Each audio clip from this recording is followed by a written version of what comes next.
यो उता देख्नु भएको छ मेरो छोरी अडियन्स भएर बस्नु भएको छ। आज मैले तपाईले टाइटल हेरेर थाहा पाउनु भयो होला मैले आज के बारेमा भिडियो गर्न गइरहेको छु भनेर। तोरीको तेलले मसाज गर्न गइरहेको छु मेरो कपाललाई। यस्तो बोतलहरुलाई पनि हजुरहरुले युज गर्न सक्नुहुन्छ। यो लिभनको बोतलमा मैले तोरीको तेल राखेको छु। जुनसुकै तेलले मैले मसाज गर्न लागेको छु त्यही तेलमा मैले यो भिटामिन ई क्याप्सुल मैले मिसाउने गरेको छु। आज यही दुईटा प्रोडक्टले मैले कपाललाई मसाज गरेर देखाउँदै छु।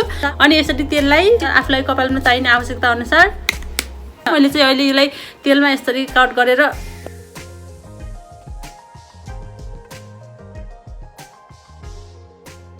अनि यसरी त्यो कपालमा लगाउने तेल रेडी पारिसकेपछि म चाहिँ मेरो कपाललाई यस्तो ट्याङ्गल फ्री गराउन गइरहेको छु। सबै कपाललाई ट्याङ्गल फ्री गराएपछि हामीले यस्तो बीचमा पार्टिसन गर्ने। यसरी बीचमा कपाल पार्टिसन गरेपछि यो कटनलाई यसरी चोपल्ने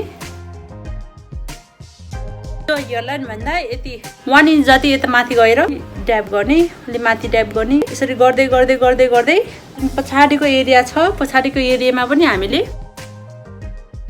यसै गरी अर्को भागतिरबाट पार्टिसन लिने।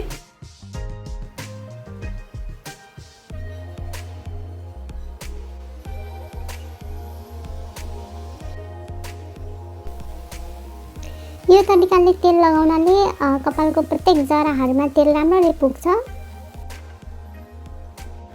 अनि कपालको सबै जराहरुमा तेल लगाइसकेपछि अल ओभर द स्काल्पहरुमा यसरी फिंगर टिप्सको सहायताले यसरी मसाज गर्ने।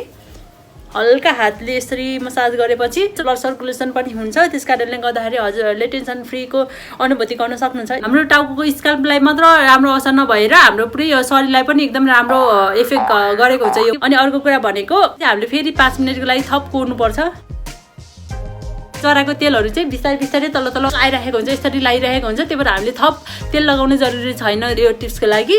अनि आज मैले यो तेल लगाइसकेपछि आजको लागि ओभरनाइटको लागि मैले यतिकै छोडिदिन्छु कपाल यतिकै। हेलो, त्यसै गरी तेल लगाएको भोलिपल्ट नुहाउनु भन्दा 20-25 मिनेट अगाडि यस्तो पतञ्जलिको सौन्दर्य एलोभेरा जेलले आफ्नो स्काल्पहरुमा मसाज गर्ने।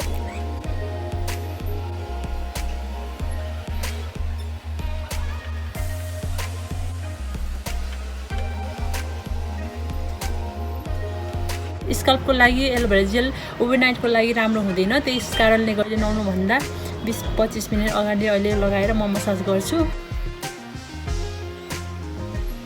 यसरी 20 या 25 मिनेटको लागि म कपाल यतिकै छोड्दैछु।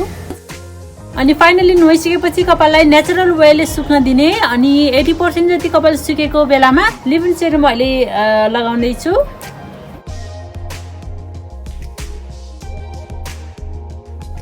कपालको लागि सनब्लकको काम गर्ने हुनाले मैले सेरम पनि लगाउँदैछु। यसै गरी हजुरले पनि कपालको वेल मसाज गरेर केयर गर्न सक्नुहुन्छ। के मात्रमा हजुरहरूको लागि यो भिडियो लाभदायक भएको होला भन्दै आज यो भिडियोबाट बिदा हुन चाहन्छु। नमस्ते, बाइ बाइ।